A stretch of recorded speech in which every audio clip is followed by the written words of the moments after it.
अस्सलाम वालेकुम, मेरा नाम अज़वर है। पाइथन के सिलसिले का 16th लेसन फॉर दोस्त who are new to this channel. ये कोर्स पाइथन का बिल्कुल फ्री ऑफ कॉस्ट है। At the end of the course वो लोग जो इस कोर्स को कंप्लीट करेंगे सक्सेसफुली, उनको एक सर्टिफिकेट भी दिया जाएगा। 2024 के पहले बैच के लिए रजिस्ट्रेशन शुरू हो चुकी हैं। अपने लास्ट वीडियो में जो मेरे सामने है इस वक्त, मैंने बताया था कि इसमें एनरोल कैसे होना है और जो लोगों को प्रॉब्लम्स आ रही हैं उनको फिक्स कैसे करना है। लेसन नंबर वीडियो नंबर 165 है ये। इसको अगर आप यहाँ पे मोर को क्लिक करें तो यहाँ पे गूगल फॉर्म का लिंक दिया हुआ है, जो कि काफ़ी सारे लोगों ने पहले फिल किया है, लेकिन बहुत सारे लोगों को प्रॉब्लम्स भी आ रही हैं इसको फिल करने में, या फिर इन्फॉर्मेशन गलत प्रोवाइड की हुई है। और उसके बाद जब इस फॉर्म की मदद से मैंने ईमेल एड्रेस इसमें से कॉपी करके उनको कोर्स ज्वाइन करने के लिए, जो कि ये गूगल क्लासरूम का लिंक है, इनविटेशन भेजा, तो बहुत सारे लोगों ने ज्वाइन नहीं किया या ज्वाइन नहीं कर पा रहा है। तो इस वीडियो के डिस्क्रिप्शन में 165 वीडियो के डिस्क्रिप्शन में मैंने ये लिंक प्रोवाइड किया है गूगल क्लासरूम का। इसको आप क्लिक करके डायरेक्टली एनरोल हो सकते हैं। Do fill in the form if you can. Eventually मुझे आपकी आईडी की ज़रूरत होगी सर्टिफिकेट आपको इशू करने के लिए, लेकिन अगर आपको मुश्किल हो रही है तो इस क्लासरूम के लिंक को ज्वाइन क्लिक करके आप इसको ज्वाइन कर सकते हैं। ये कोड की ज़रूरत होगी, ये कोड भी मैंने नीचे लिख दिया है। जब आप ज्वाइन करने की कोशिश करेंगे तो it will ask for this code, जो कि मैंने नीचे लिख दिया है। ज्वाइन करने के बाद आपको कोर्स मटेरियल और प्रोजेक्ट्स वगैरह सारे के सारे दस्तियाब होंगे, जिसको मैंने इस वीडियो में डिस्क्राइब किया है कि मैं गाहे बगाहे थोड़ा सा मॉडिफाई करता रहूँगा कोर्स की क्वालिटी को बेहतर करने के लिए। शुरू करते हैं अपना लेसन। मिनिमाइज़ करूँगा मैं इसको, और हम काम कर रहे थे फंक्शंस के ऊपर। तो हमने बिल्ट इन फंक्शंस के बारे में सीखा। उसके बाद हमने कुछ फंक्शंस अपने बनाए थे और प्रैक्टिस कर रहे हैं। एक मैंने प्रोग्राम लिखा है, इसको मैं रन करता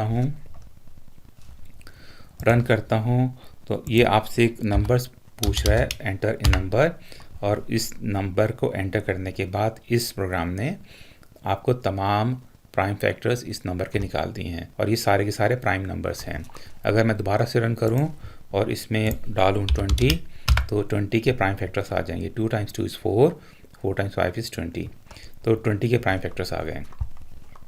इसी को प्रोग्राम को थोड़ा सा मैंने मॉडिफाई किया है, जो कि हम अगले लेसन्स में सीखेंगे। रन करते हैं इसको, और आप देखें कि मैंने रेंज दी हुई है। इस रेंज को आप चेंज कर सकते हैं, और उस रेंज में जितने भी प्राइम नंबर्स थे वो इसने मेंशन कर दिए हैं। अच्छा, प्रोग्राम चूँकि थोड़ा सा कॉम्प्लेक्स है, इस प्रोग्राम में मैंने इस प्रोजेक्ट में मैंने एक फ़ंक्शन ये डिफ़ाइन किया है, उसके बाद ये दूसरा फंक्शन डिफ़ाइन किया है, और उसमें वाइल लूप है। उसके बाद ये ट्राई एक नई चीज़ है जो हमने पहले यूज़ नहीं की, जो कि एरर को डील कर रही होती है, एक्सेप्शन को डील कर रही होती है। ठीक है, तो आज हम सीखेंगे सिर्फ प्रोग्राम के इस हिस्से को, इस फंक्शन को बनाना सीखेंगे, क्योंकि इस फंक्शन को समझना, ये किस तरह से काम कर रहा है, ये बड़ा ज़रूरी है।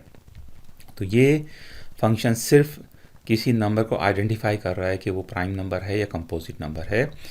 और इसमें प्रोग्रामिंग इस वजह से बड़ी इंटरेस्टिंग होती है कि इसमें लॉजिक हमेशा नहीं यूज़ होती। बहुत से लोगों को पता होगा कि प्राइम नंबर्स क्या होते हैं और प्राइम फैक्टर्स क्या होते हैं और कंपोजिट नंबर्स क्या होते हैं, और इसको मैथमेटिक्स की चौथी पाँचवीं, कुछ मुल्कों में 7वीं जमात में बताया जाता है कि आपको प्राइम नंबर्स क्या होते हैं, प्राइम फैक्टर्स क्या होते हैं, और प्राइम फैक्टर्स को कैसे तलाश किया जाता है। लेकिन जो लॉजिक प्रोग्रामिंग में यूज़ हुई है इसमें, वो बड़ी इंटरेस्टिंग है, वो बड़ी मुख्तलिफ है टेक्स्ट बुक में जो पढ़ाया जाता है। तो सबसे पहले समझ लेते हैं कि प्राइम नंबर्स और कंपोजिट नंबर्स कैसे होते हैं, या लॉजिक क्या यूज़ होती है, और इन कॉन्ट्रास्ट क्या लॉजिक हम यूज़ करेंगे अपने प्रोग्राम में as compare to what is taught in schools. तो सबसे पहले समझ लेते हैं कि फैक्टर्स क्या होते हैं। तो सपोज़ करें मुझे कहा जाता है कि आपने 20 के तमाम फैक्टर्स तलाश करने हैं। ठीक है, फैक्टर्स तलाश करने हैं। तो सबसे पहला फैक्टर किसी भी नंबर का होता है 1, और सबसे आखिरी फैक्टर होता है द नंबर इटसेल्फ। तो इन दिस केस सबसे पहला फैक्टर है 1 और सबसे आखिरी फैक्टर है 20। 1 × 20 = 20। Now what comes after 1? 2. Does 2 go into 20? Yes, it does. How many times? 10 times. 2 times is also 20। तो हमें दो फैक्टर्स पहले ही मौजूद थे हमारे पास, दो फैक्टर्स हमें और मिल गए। 2 और 10 भी 20 के फैक्टर्स हैं। Does 3 go into 20? It does not. Does 4 go into 20? Yes, it does. 4 times 5 is also 20. 4 के बाद क्या आता है? 5. 5 is already there. 6 does not go into 20. 7, 8, 9 और 10. 10 goes in 20 जो कि ऑलरेडी मौजूद है। तो हमारे पास 20 के तमाम फैक्टर्स आ गए हैं।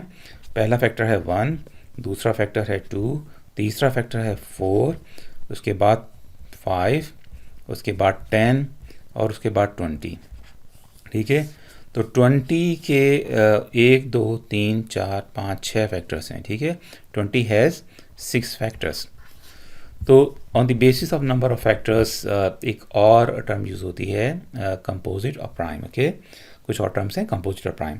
तो कुछ नंबर्स डिफाइन किए जाते हैं एज ए कंपोजिट नंबर्स और कुछ नंबर्स कहलाते हैं प्राइम नंबर्स। ठीक है, ये बात बहुत से लोगों को पता होगी, लेकिन हम लॉजिक की तरफ आ रहे हैं। तो वो नंबर्स जिनके सिर्फ दो फैक्टर्स होते हैं वो कहलाते हैं प्राइम नंबर्स। लेकिन 20 के हैं 6 फैक्टर्स, 2 से ज़्यादा हैं, तो ये 20 एक कंपोजिट नंबर है। अच्छा, कुछ नंबर्स ऐसे होते हैं जो कि प्राइम नंबर्स होते हैं, इनके सिर्फ 2 फैक्टर्स होते हैं। फॉर एग्जांपल 2, तो 2 के सिर्फ 2 फैक्टर्स हैं, 1 and 2। There is no other factor that goes into 2। तो 2 एक प्राइम नंबर है। इसके बाद 3 भी एक प्राइम नंबर है। 3 भी एक प्राइम नंबर, इसके सिर्फ 2 फैक्टर्स हैं। 4 प्राइम नंबर नहीं है क्योंकि सबसे छोटा फैक्टर 4 का है 1, सबसे बड़ा फैक्टर 4 का है 4, इसके बाद 2 भी 4 में मल्टीप्लाई हो जाता है। ठीक है, 2 times 2 is 4। तो 4 के 3 फैक्टर्स होते हैं, 1, 2 और 4। तो 4 एक कंपोजिट नंबर है। उसके बाद 5 भी एक प्राइम नंबर है, 7 भी एक प्राइम नंबर है। 9 प्राइम नंबर नहीं है क्योंकि सबसे स्मॉलेस्ट फैक्टर 9 का है 1, सबसे बड़ा फैक्टर है 9 इटसेल्फ। इसके बाद 3 भी 9 में मल्टीप्लाई हो जाता है, 3 times 3 is 9। तो 9 के 3 फैक्टर्स हैं, तो 9 इज़ अ कंपोजिट नंबर। ठीक है, तो ये प्राइम नंबर्स हो गए और कंपोजिट नंबर्स हो गए। और हमें वो तमाम नंबर्स जिनके 2 फैक्टर्स होते हैं प्राइम नंबर्स कहलाते हैं। 2 से ज़्यादा अगर हों तो वो नंबर्स कंपोजिट नंबर्स कहलाते हैं। ठीक है, तो प्राइम फैक्टराइजेशन बड़ी ज़रूरी होती है। तमाम फैक्टर्स हमने देखा कि कैसे तलाश किए जा सकते हैं, लेकिन प्रोग्रामिंग में अगर मुझे ये कहा जाए कि ये साबित करें कि 20 इज़ अ कंपोजिट नंबर और प्राइम नंबर, ठीक है, ये तलाश करना है कि हमें ये प्राइम नंबर है या कंपोजिट नंबर है, तो कैसे करेंगे? एक तरीका ये होता है प्रोग्रामिंग में कि एक लिस्ट बनाई जाए जिसमें सबसे छोटा प्राइम नंबर 2 है। अच्छा, 1 इज़ नीदर प्राइम और नॉट कंपोजिट। ठीक है, बाय डेफिनेशन एक प्राइम नंबर के लिए 2 फैक्टर्स होने चाहिए, 1 का सिर्फ एक फैक्टर है, तो it does not fit the definition of prime number, so it is not a prime number. Composite number के लिए कोई ऐसे तमाम वो नंबर्स जिनके फैक्टर्स 2 से ज़्यादा हों तो वो कंपोजिट नंबर्स होते हैं। तो 1 is neither a composite nor a prime number. ठीक है, तो आपने सबसे छोटा प्राइम नंबर इसमें शामिल करना है 2, और उसके बाद ये लिस्ट आपने जानी है 3, 4 और 20 इसमें शामिल नहीं हुआ 19 तक। ठीक है, अब आपने क्या करना है, इनमें से 1 by 1 20 को डिवाइड करना है तमाम नंबरों से। 20 को आप डिवाइड करते हैं 2 से, 2 times 10 is 20। अगर रिमाइंडर इसका 0 आ जाता है, ठीक है, तो ये कंपोजिट नंबर का टेस्ट पास हो गया है, आपको आगे जाने की ज़रूरत ही नहीं है। ठीक, तो ये 20 is a composite number that has more than 2 factors. 7 को अगर आप यूज़ करें फॉर एग्जांपल, जो कि एक प्राइम नंबर है, तो आप स्मॉलेस्ट नंबर आप जो है प्राइम नंबर वो 2 है, उसके बाद 3, 4, 5 और 6, 7 इसमें शामिल नहीं होगा। आपने 7 को डिवाइड करना है तमाम नंबरों से। 2 से डिवाइड करते हैं 7 को, 2 times 3 is 6, एक रिमाइंडर आ गया, तो ये टेस्ट फेल हो गया। नेक्स्ट नंबर पे चले जाएंगे, 7 को डिवाइड करेंगे 3 से, 3 times 2 is 6, फिर भी एक रिमाइंडर आ गया, तो ये टेस्ट भी फेल हो गया। उसके बाद अगले नंबर पे चले जाएंगे, 7 को डिवाइड करते हैं 4 से, 4 times 1 is 4, रिमाइंडर इस दफ़ा 3 आ गया, तो ये टेस्ट भी फेल हो गया। 5 से डिवाइड करते हैं 7 को, 5 times 1 is 5, 2 रिमाइंडर आ गया, ये टेस्ट भी फेल हो गया। और 6 से डिवाइड करेंगे 7 को, तो भी तो भी एक रिमाइंडर बचेगा। तो ये तमाम टेस्ट फेल हो गए, इसका नंबर मतलब ये है कि 7 इज़ अ प्राइम नंबर। तो ये लॉजिक हम यूज़ करते हैं। अच्छा, अब इसमें थोड़ा सा मसला एक और आ जाता है। सपोज़ करें कि आपको नंबर दिया जाता है 100, ठीक है, और 100 को अगर ये लिस्ट बनाई जाए फॉर एग्ज़ाम्पल, जिसमें 2 से लेकर 99 तक के नंबर हों, और आप हर नंबर को डिवाइड करें, हर नंबर से 100 को डिवाइड करें, it can take a very long time, ठीक है। इन केस ऑफ 100, अगर मैं 100 को डिवाइड करूं 2 से, 2 टाइम्स 50 इज़ 100, तो पहले ही गो में कोई रिमाइंडर नहीं बचा। इसका मतलब है ये साबित हो गया कि ये एक कंपोजिट नंबर है। बट दूसरे भी नंबर हो सकते हैं, 101 फॉर एग्ज़ाम्पल, तो आपको बड़ा लेंथी प्रोसेस हो जाता है। तो for example in this case आप क्या कर सकते हैं कि instead of going from 2 to 99, और इन केस ऑफ 101 आप 2 to 100, आप उस नंबर का स्क्वायर रूट तलाश कर लें, ठीक है। तो ये स्क्वायर रूट ऑफ 100 होगा 10। तो आपको नंबर्स क्रिएट करने हैं 2 से लेकर 10 तक, 2 से लेकर 10 तक इसमें नंबर 10 इसमें शामिल होगा, ठीक है। और आपने डिवाइड करना है इस 100 को सिर्फ इन नंबर से, तो ये थोड़ा सा शॉर्टकट हो जाता है। तो अब देखते हैं कि इस लॉजिक को यूज़ करते हुए हम सबसे पहले प्राइम नंबर्स तलाश करना सीखेंगे। शुरू करते हैं अपना प्रोजेक्ट। डबल क्लिक करूंगा मैं पाइचार्म के आइकन पर, जो कि हमारी आईडी है जिसको यूज़ करते हुए हम पाइथन सीख रहे हैं। राइट माउस क्लिक करते हैं अपने प्रोजेक्ट फोल्डर पे, न्यू पाइथन फाइल, और उसको मैं नाम दूंगा 16th लेसन है ये। 16.py के नाम से एक फ़ाइल क्रिएट हो गई है। तो सबसे पहले मैं एक वेरिएबल क्रिएट करूंगा, इसको मैं नाम दूंगा वी नम का 25 की इसमें वैल्यू पास कर देते हैं, जो कि एक इंटीजर है। इसके बाद मैं फंक्शन डिफाइन करूंगा डेफ कीवर्ड, और इसको मैं नाम दे देता हूँ इस अंडरस्कोर प्राइम। आप कोई भी नाम दे सकते हैं, और उसमें एज एन आर्ग्यूमेंट मैं अपना वेरिएबल पास कर देता हूँ। इसके बाद कोलोन लगाना पड़ता है फंक्शन डिफाइन करने के बाद, और इफ़ की condition v num is less than 2, अगर वी नंबर के वेरिएबल की वैल्यू लेस देन 2 हो तो क्या करे, रिटर्न फॉल्स। तो ये अगर 2 से वैल्यू कम हो तो रिटर्न फॉल्स कर दे। और उसके बाद मैं एक लूप क्रिएट कर देता हूँ, for loop for I in range, और रेंज में पास ऑन करूँगा 2 से लेकर 5 तक की। तो अगर मैं रेंज क्रिएट करूँ 2 से लेकर 5 तक की, तो एक हमारे पास लिस्ट जनरेट होगी जिसमें 2, 3 और 4 3 नंबर होंगे। हमें क्रिएट करना है 25 का जो स्क्वायर रूट है वो 5 है। तो हमें लिस्ट जनरेट करनी जिसमें 2 से लेकर 5 तक के नंबर शामिल हों, और इसमें मैं ऐड कर देता हूँ एक और, ताकि जब ये लिस्ट जनरेट हो हमारे पास तो 2, 3, 4 और 5 के नंबर जनरेट हों। तो ये मैं यहाँ पे 6 भी लिख सकता था डायरेक्टली, लेकिन चूँकि हम वेरिएबल यूज़ कर रहे हैं, वेरिएबल में फिक्स्ड हार्ड कोड कर रहे हैं, तो मैंने आपको समझाना पड़ेगा बाद में जब हम आगे बढ़ेंगे कि ये 1 अलग से क्यों मैंने शामिल किया है। तो कोलोन लगा देते हैं, और उसके बाद मैं आपको प्रिंट करवा देता हूँ लिस्ट को, ताकि आपको पता चले कि लिस्ट हमारे पास एक जनरेट हो गई। रेंज कर लेते हैं, और रेंज में वही लिख देते हैं जो हमने ऊपर लिखा है, 2 से लेकर 5 तक, और उसमें एक ऐड हम शामिल कर लेते हैं। अच्छा, अब मैं अगर इसको रन करूं तो प्रोग्राम रन होगा या नहीं होगा? प्रोग्राम तो शायद रन हो जाएगा, लेकिन आउटपुट कुछ नहीं आएगा। कौन बता सकता है? वो लोग जो पहले लेक्चर्स को अटेंड कर चुके हैं, मुझे वजह बताएं कि ये कुछ आउटपुट क्यों नहीं आ रहा। इसकी वजह ये है कि हमने प्रोग्राम तो लिख लिया है, हमने एक फंक्शन भी डिफाइन कर दिया है, हमने इस फंक्शन को कॉल नहीं किया, एक्टिवेट नहीं किया। तो इस प्राइम का जो फंक्शन है मैं इसको कॉल कर लेता हूँ, वी नम का इसमें वेरिएबल एज एन आर्ग्यूमेंट है। रन करते हैं तो हमारे पास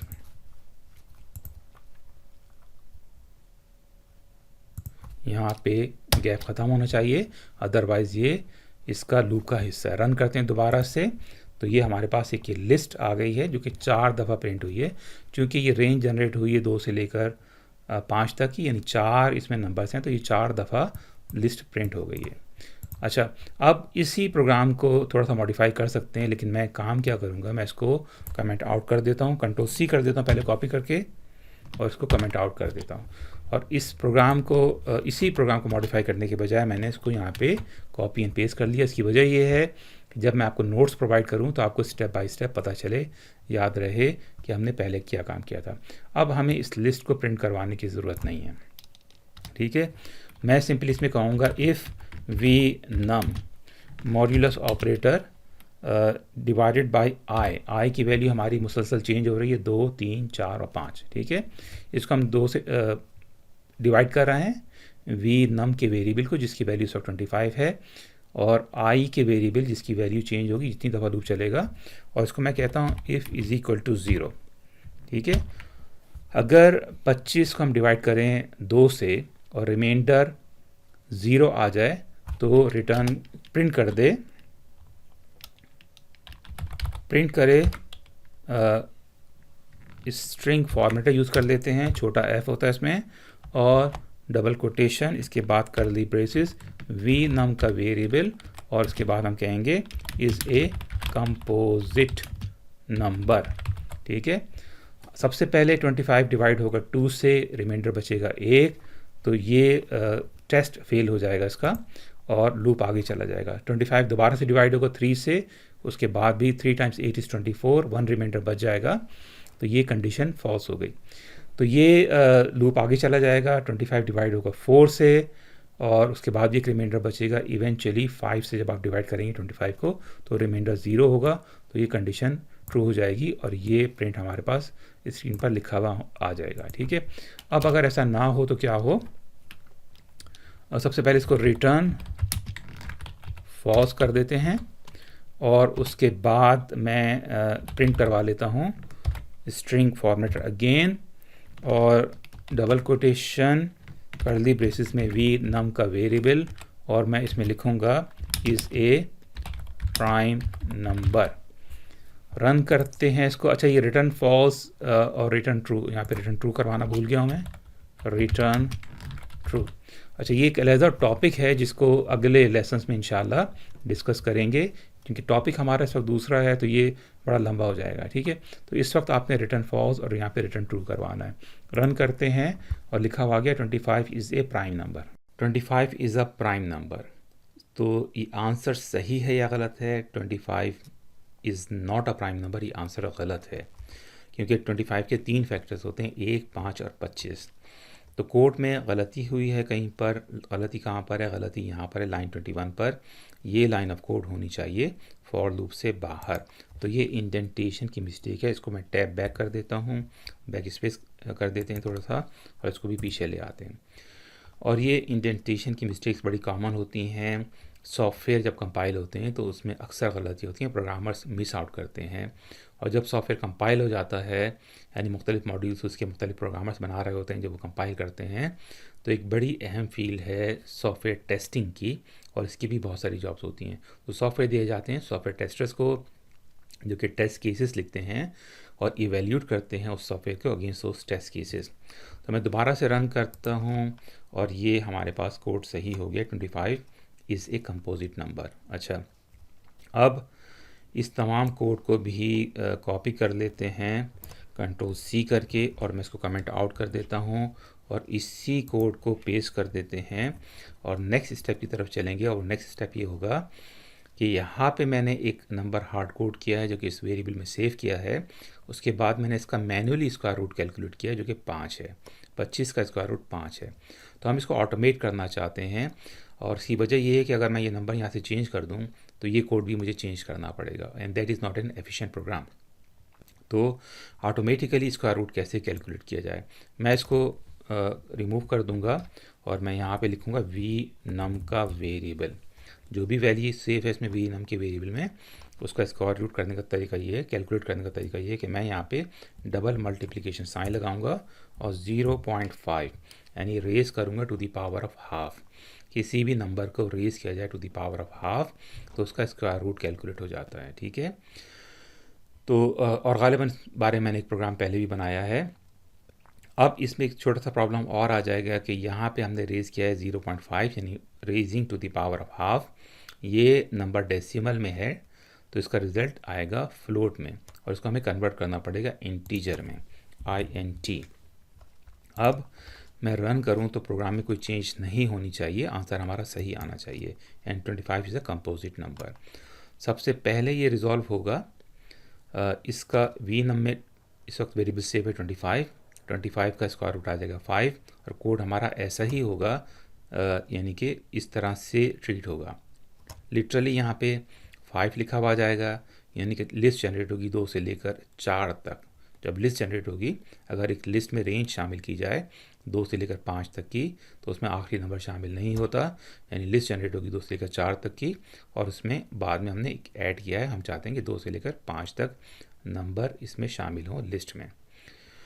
अगर मैं इसका फ़ायदा है कि अगर मैं यहाँ पे इसको 16 कर दूँ तो स्क्वायर रूट कैलकुलेट होगा इस 16 का, जो कि 4 आएगा, और यहाँ पे 2,4 लिखा हुआ आ जाएगा प्रोग्राम की मेमोरी में, और लिस्ट जनरेट होगी, इसमें 2 और 3 नंबर होंगे, 4 शामिल नहीं होगा। तो ये बाद में हमने एक ऐड किया है 1, and that was the reason कि इसमें हमने ऐड 1 किया था शुरू में। इसको अगर मैं चेंज कर दूं 30 कर दूं तो हमारे पास 7 करते हैं पहले, ताकि जो कि प्राइम नंबर है चेक करने के लिए कि प्राइम नंबर रिजल्ट सही आ रहा है या नहीं आ रहा। 7 इज़ अ प्राइम नंबर। और इसके बाद अगर मैं 30 करूं तो ये 30 कंपोजिट नंबर होना चाहिए। The answer is correct. तो कोड हमारा सही से रन हो रहा है। थोड़ा सा आगे चलते हैं, इसको मज़ीद थोड़ा सा मॉडिफाई कर लेते हैं, कंट्रोल C करके कॉपी कर लेते हैं और कंट्रोल / इसको कमेंट आउट कर देते हैं, और उसके बाद मैं थोड़ा सा नीचे जाता हूँ, कंट्रोल V करके पेस्ट कर देते हैं इसको। ठीक।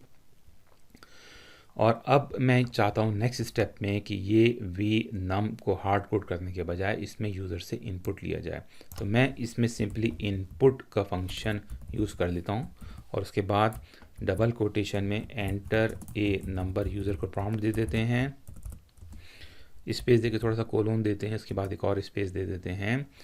तो ये हमारे पास इनपुट यूज़र से आ रहा है। अच्छा, कौन बताएगा कि जी ये काम करना चाहिए कि नहीं करना चाहिए? काम नहीं करना चाहिए। मैं रन करता हूँ इसको, नंबर इसमें एंटर कर देते हैं, और इसके बाद मैं एंटर दबाता हूँ तो इसमें एरर आ गया। उसकी वजह ये है, हम पहले भी कई दफ़ा डिस्कस कर चुके हैं, इनपुट फंक्शन के थ्रू जो भी इनपुट लिया जाता है वो स्ट्रिंग में सेव होता है, और ये वेरिएबल वीनम में जो भी यूज़र ने टाइप किया वो एज ए स्ट्रिंग सेव होगा, यानी टेक्स्ट सेव होगा, और टेक्स्ट पे मैथमेटिकल ऑपरेशंस नहीं हो सकते। तो ये ऑपरेशंस नहीं होंगे इस पर। तो इसके लिए कन्वर्ट कर देते हैं इसको इंटीजर में, and that's how you convert an input to an integer. Run करते हैं दोबारा से, इसमें 25 लिख देते हैं, और इस दफ़ा कोड रन हो जाएगा। 25 इज़ अ कंपोजिट नंबर। दोबारा से रन करते हैं, 64 लिखते हैं, 64 इज़ अ कंपोजिट नंबर। दोबारा से रन करते हैं, इसमें 11 लिख देते हैं, 11 इज़ अ प्राइम नंबर। दोबारा से कोई प्राइम नंबर डालते हैं, 7 for example, 7 is a prime number. तो कोड हमारा इस वक्त सही से रन हो रहा है। तो उम्मीद है ये लेसन कुछ लोगों के लिए सूदमंद साबित होगा। अपना ख्याल रखें, ख़वातीन की रेस्पेक्ट करना सीखें, और अपने कामों को दयानतदारी से करने की कोशिश करें। जो काम दयानतदारी से किए जाते हैं उनमें अल्लाह की मदद शामिल होती है। किसी चीज़ को मेहनत से सीखना एक इबादत है, और इबादत की जज़ा अल्लाह की तरफ से होती है। जब जज़ा अल्लाह की तरफ से हो तो उसका कोई हिसाब नहीं होता, लिमिट नहीं होती। मिलते हैं अगले वीडियो में। अल्लाह हाफ़िज़।